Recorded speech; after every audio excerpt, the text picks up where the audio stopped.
Oh! Ça a l'air très stylé. Salut, aujourd'hui c'est plus qu'un casse-tête, c'est un Cluebox, c'est une boîte escape game. J'ai bien fait de venir. Allez. Salut, c'est l'équipe qui m'a acheté ça parce que soi-disant, ils sont trop simples les casse-têtes d'habitude. C'est censé être le Nautilus du Capitaine Nemo. Nous avons récemment trouvé la boîte insubmersible et vous la tenez entre vos mains. N'essayez pas d'ouvrir les éléments de la boîte par la force, car ils s'ouvrent tous en douceur. On est clairement sur un casse-tête séquentiel. Petite phase d'observation, qu'est-ce que c'est que ça? Il faut enlever cette étiquette, j'imagine. Pourquoi m'avoir collé une étiquette chiante à enlever, s'il faut l'enlever? Alors on a quoi là? On a ce truc très stylé, c'est clairement un monstre de Stranger Things. Oh là là, ça bouge, peut-être pas trop tout touché là directement. Il va falloir faire gaffe, il y a des inscriptions partout. Ah, il y a marqué Start ici là. Croyez-moi sur mesure, il y a marqué Start ici, donc je pense qu'il faudra commencer par là. Mentalisme. Ok, ça verrouille quelque chose. Là on a fait. Là, je sais pas ce que c'est. Oh, une jolie Raymantra sur le dessus. Je sais pas si ça se voit bien là pour marrer. Ça a l'air complexe, je vais regarder en combien de temps faut le faire. Escape Room in a Box, 60 à 90 minutes, ok.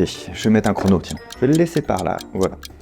60 à 90 minutes, ok. 14 ans et plus, et c'est produit par qui ça? Par Idventure. Oui, alors, il y en a qui pensent que les casse-têtes c'est des partenariats. Non, c'est nous qui l'achetons, je suis pas rémunéré. Un partenariat, c'est pas ça. Un partenariat, c'est ça. Justement, je voudrais revenir sur un commentaire que je vois souvent passer où vous demandez si j'ai des techniques de persuasion éthiques et efficaces. Je vais profiter du sponsor du jour, Riff, pour vous montrer la puissance de ces techniques. Alors Riff, à la base, c'est beaucoup moins bien que Free, mais on peut quand même persuader des gens à s'abonner chez eux en leur retournant le cerveau. Riff veut écraser Free en ce moment avec des offres incroyables. Par exemple, plutôt que de faire comme les mecs has-been de Free avec leur Freebox Pop chez Riff, c'est la Riff Box Pop. Maintenant, pensez à un chiffre entre 1 et 10. Faites-le. Exact, 7. Bravo, vous venez de battre Free. Le meilleur Wi-Fi que tu peux avoir avec leur Freebox, c'est le Wi-Fi 6, soi-disant le Wi-Fi le plus rapide, le 6. Juste en se posant 2 petites secondes, on a fait mieux. Oui, mais Free, c'est aussi connu pour résister à l'inflation avec les forfaits téléphoniques au prix fixe. Eh bien, regardez ce prix. On est d'accord? Il n'est pas fixe. Encore une fois, Free vous manipule. Alors que chez Riff, lorsqu'ils font la promesse que leurs prix ne bougeront pas, eh bien ils bougent vraiment pas. Donc voyez la puissance des mots, CQFD. Les amoureux de l'innovation, ils iront chez Riff pour la couverture de 5G, ils ont ajouté le réseau 3G au réseau 2G qui existait déjà et boum, de la 5G. Personne n'avait fait ça avant eux, ils sont donc innovants. Là vous vous dites que Riff c'est peut-être pas si mal. Et voilà comment avec quelques techniques on peut faire croire qu'un opérateur est meilleur que l'autre. Alors qu'il suffit juste de regarder le site en description pour savoir quel est le meilleur opérateur entre les deux. Je vous laisse tirer vos propres conclusions. Alors autant Riff ils se sont bien cassé la tête, autant nous aussi on va se la péter maintenant. Ici il y avait marqué Start, je l'ai vu ici. Je peux pas le tourner. Je pense vraiment que c'est... Oh, on peut appuyer là sur la tortue. Je pense vraiment que c'est séquentiel, c'est-à-dire qu'il faut faire une étape après l'autre. Donc Start, ça me semble être un bon point de départ. Là, on a un symbole comme ci, un symbole comme ça. Il y a les mêmes symboles qui apparaissent plusieurs fois quand on bouge les hélices. Et comme par hasard, ce cercle vide peut contenir un symbole, peut-être d'autres. Je vais mettre ma grosse tête. Ok. Donc ce trou-là, il peut contenir 3 symboles différents sur ceux qu'il y a sur le tour. Et le trou ici, là je suis obligé de mettre ma grosse tête aussi parce qu'il est bien au-dessus, il peut avoir 1, 2, 3 symboles. Donc chaque trou peut avoir 3 symboles. Donc je me dis que si on aligne bien les 2 trous ensemble et qu'ils ont la même symbolique, on devrait pouvoir débloquer quelque chose. En tout cas, ça devrait faire plaisir, quoi. Vous pourriez faire des extraits si gênants des vidéos casse-tête à chaque fois. Ce que vous voyez peut-être pas bien, c'est que sous les hélices, il y a des bouts aussi de formes géométriques, mais qui n'ont pas trop de sens. Et du coup, en mettant lui ici et lui là, donc c'est-à-dire les 2 trous sur l'un des 2 symboles identiques, j'obtiens un raccord dans la forme géométrique entre celle qui est sur le bout de l'hélice, celle qui est sur ce bout de l'hélice et celle qui est sur la boîte. Donc est-ce que cette forme qui fait un peu une forme... C'est un peu le truc du nucléaire là à 3 branches, est-ce que je la retrouve quelque part? Ok, je la retrouve de ce côté-là. La forme, c'est exactement la forme qui est évidée dans le bois et non pas dans le doigt. C'est cette forme-là. Et il y a un symbole, c'est un peu un grand S majuscule de quand on était enfant. Est-ce que ce grand S majuscule de quand j'étais enfant, je le retrouve ailleurs? Il n'était pas sur le côté là où j'étais. Ce côté-là, il n'y est pas, c'est presque sûr. Je vous fais voir de ce côté-là. Ici, j'ai 3 petites lattes qui bougent. Là, sur cette latte, il y a le petit symbole que j'ai mis dans les ronds des 2 hélices qu'il y a là.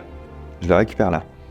Et là, vous aurez beaucoup de mal à le voir, mais j'ai des gradations, des espèces comme une petite règle, avec des symboles comme s'il fallait que j'enfonce à un certain niveau. Vous voyez ce que je veux dire? Et sur ces 3 symboles, sans surprise, j'ai le symbole que j'ai trouvé ici. Ok, je pense qu'on est sur la méthode. Il y avait marqué Start. J'ai commencé avec les hélices. J'ai fait pointer les 2 cercles sur le même symbole identique. Ça m'a donné une forme géométrique que j'ai pu retrouver du côté là de cette espèce de monstre. C'est celui-là, qui lui-même contenait un symbole. Ce symbole-là et le symbole que j'ai mis dans mes 2 cercles, je les retrouve sur cette petite ailette ici, qui est graduée.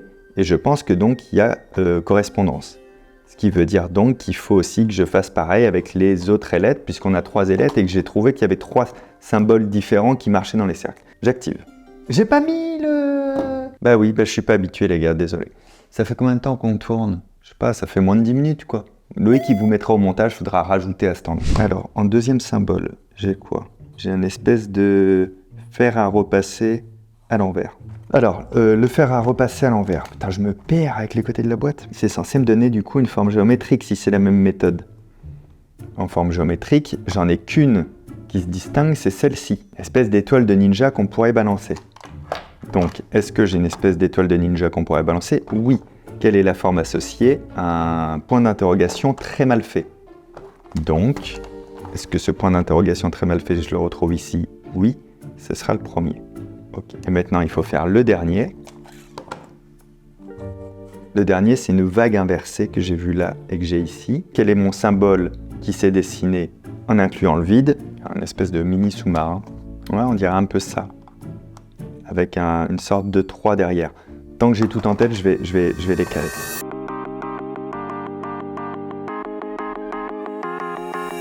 Là, j'ai mis...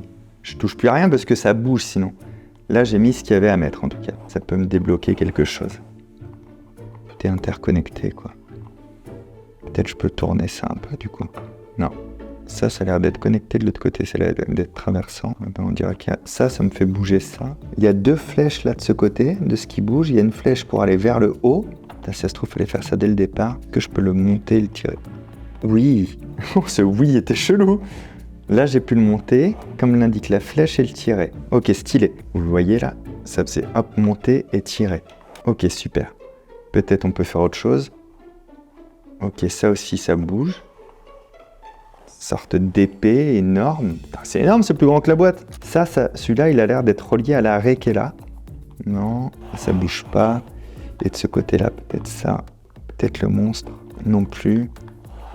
Là, il y a un symbole de tortue. Si j'appuie sur la tortue, comme ici de ce côté-là, vous le voyez peut-être pas, mais là, il y a une tortue sur la petite ailette. Peut-être qu'en appuyant là, oui, stylé, je peux sortir ça. Il y avait une tortue avec une main ici, et là, il y avait une tortue. Du coup, j'ai appuyé là, ça a sorti la tortue qui était là. Attends, il y a un truc là de dessiner sur la tortue. Là, sur la tortue est dessiné. Du coup, moi, je voyais que ça. Il y a des indices partout, je sais pas, parce que là, il y a la bouée aussi, je l'ai vu ailleurs. Ça, je sais pas trop à quoi ça peut servir. Si je mets ça dans la forme qui est dessinée là, il se passe quoi? Oh, j'ai l'impression de tirer quelque chose là. Peut-être il faut l'enfoncer plus profondément là.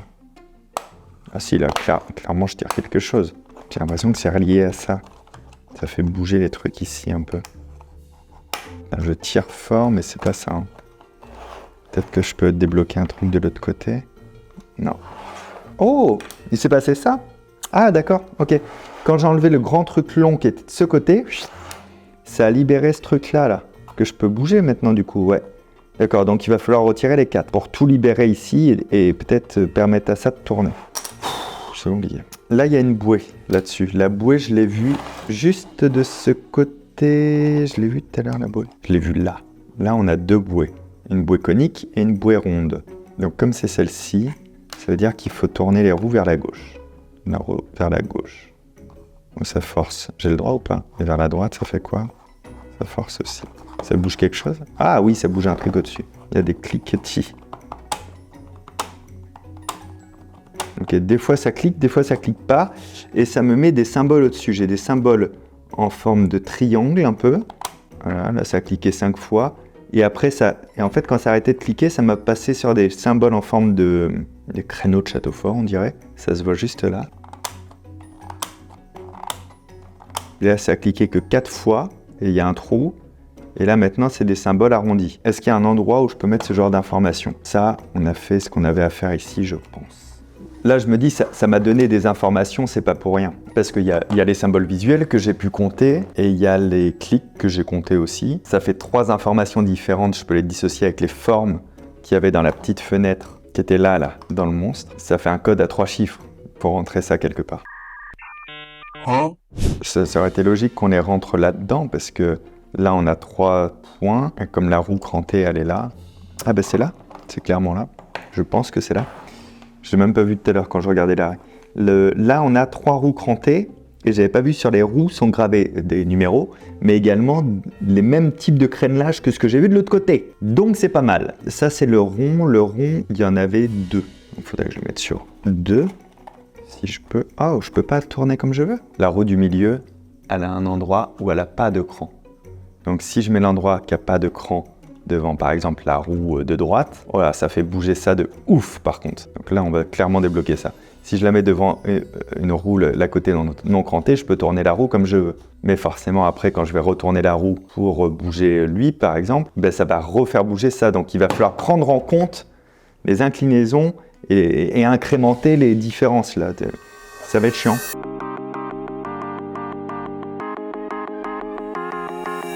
Ok, là je suis bon là. 2 ici, 4 là, 5 là. Et c'est presque ça, mais c'est... Si, c'est ça. Ok. Donc là je sors un espèce de truc encore. Est-ce que je peux enlever la pieuvre peut-être? Non plus, malheureusement. Je vais faire comme tout à l'heure, est-ce que je peux enlever un bloqueur peut-être? Ça serait super. Elle vient d'où cette flèche là? Ah putain, j'avais pas vu. Ah ouais, putain, tout était si bien expliqué. En fait, depuis le monstre, il y avait un trait qui amenait ici aux 3 ailettes que je devais bouger et au petit truc, le petit bloqueur que j'ai enlevé à l'instant en fait. Donc là, moi, je suis en train de jouer avec ça. Et ça me fait une flèche qui part de l'arrêt jusqu'ici pour enlever ça.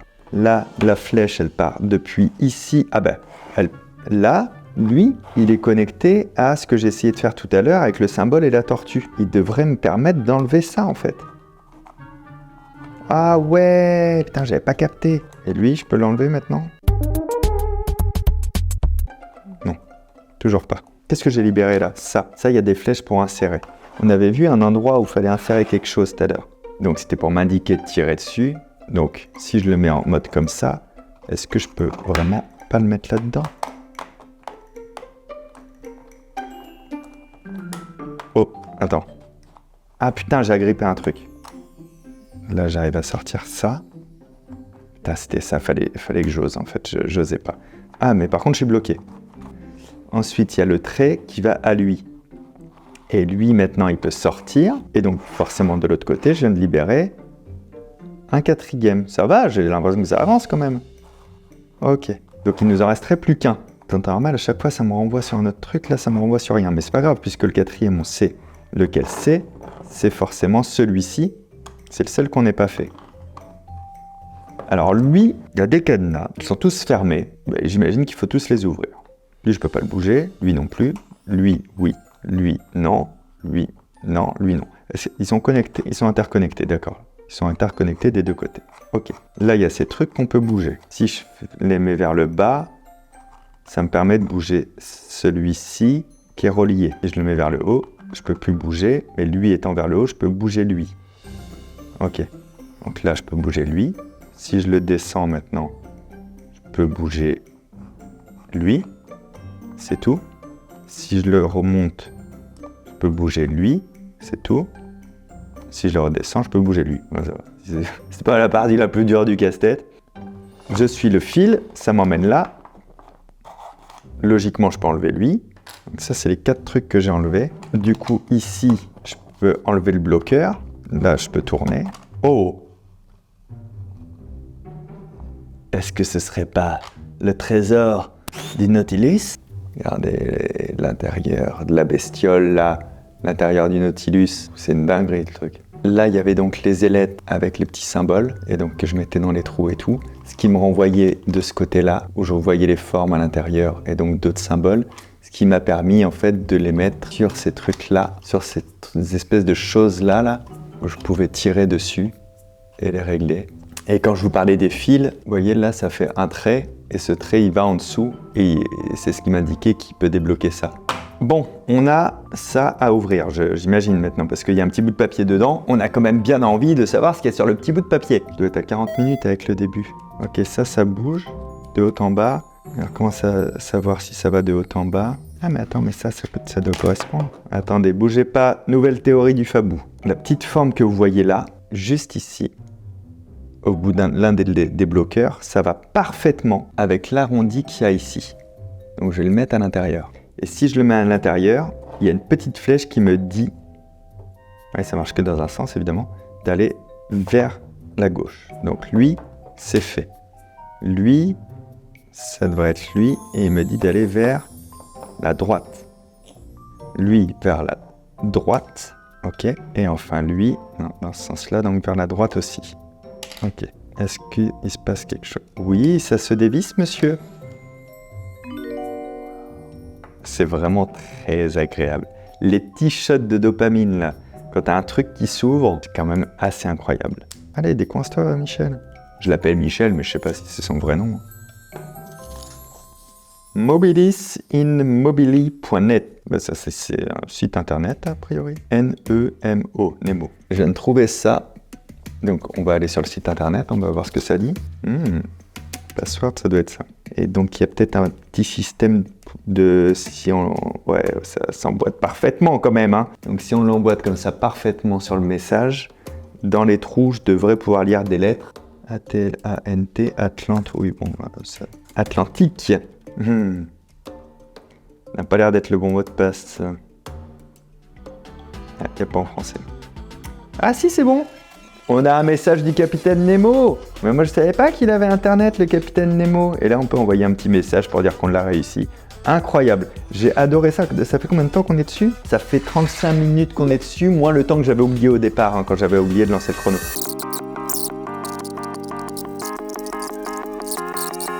J'ai remis le tube à l'intérieur, mais j'ai pas laissé le papier dedans. À la place, j'ai mis la clé de l'appartement de Loïc. Et comme ça, je vais lui donner le casse-tête. Voir en combien de temps il arrive à récupérer la clé pour rentrer chez lui. Je l'ai trouvé très stylé, hein. Je sais pas pour vous, mais personnellement, j'ai trouvé très intéressant. Je pense que si ils en ont d'autres dans la gamme, si on en fait d'autres, bah dites-moi d'ailleurs si vous voulez en faire d'autres. J'utiliserai mieux cette caméra pour vous faire voir les éléments au fur et à mesure, pour que vous voyez bien dès qu'il y a un truc de marqué. Là, par exemple, derrière, non, c'était cette plaque qui est marquée. Je m'appelle toujours Fabien Licard. À très bientôt. Ciao.